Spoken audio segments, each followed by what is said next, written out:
into that Phillies conversation real quick because I think I'm going to make some adjustments before opening day for the Phillies when it comes to my lineup.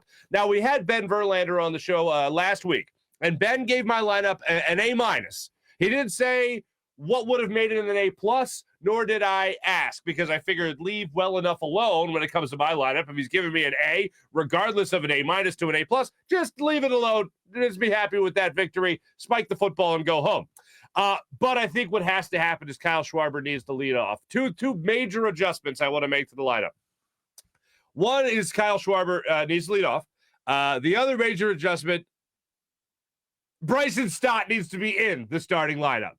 After watching him yesterday with shortstop, second base, and third base all covered, I am convinced this kid needs to be the starting lineup. Now, I say kid. We always think, when we talk about our prospects, maybe not so much in Philadelphia, but anywhere else, if we hear prospect and getting a shot and maybe a rookie, we think 21, 22 years old, maybe they're pushing into their 23. In our Phillies world, this guy's 24, which is only appropriate. I mean, when you think about a guy like Chase Utley, for instance, who wasn't an everyday starter, I believe, till he was about 27 years old.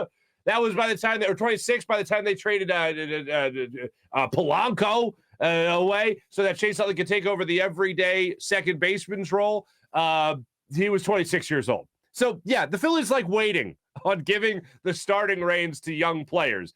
And Bryson Stott hopefully is no exception. However, he's 24 years old. I would love for him to get the opportunity to prove himself at the big league level. Alec Bohm had a nice grab for himself yesterday, but I feel like Alec Bohm's going to have to do a lot to try to take back those reins as either a starting third baseman or a guy that will be a regular DH for you in this lineup or a guy to fill in for Rhys Hoskins at first base occasionally throughout the season.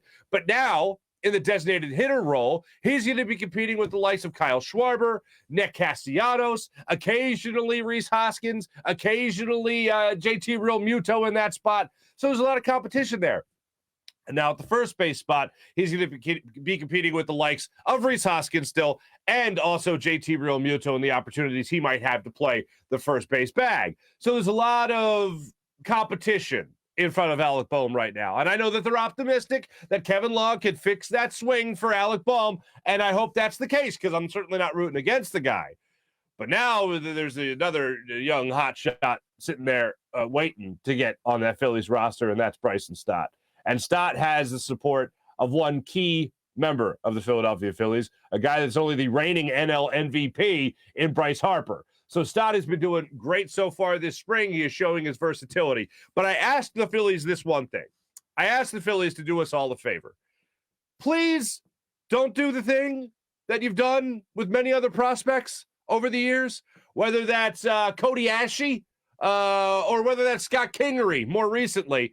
Don't do the thing that you always do where you take him and put him in one position or you watch him rise through the minor league system in one position and you say, hey, all that was great. Now do something totally different.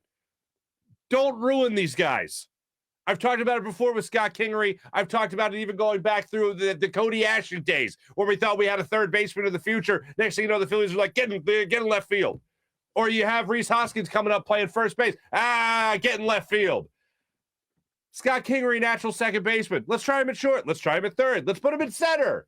Please don't do this with Bryson Stott. Let him get comfortable at one position.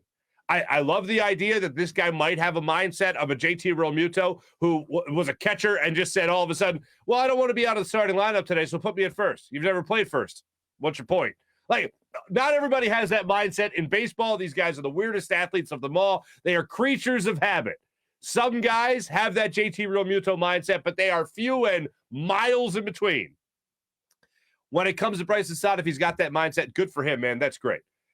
But I wouldn't want to test it, at least not early.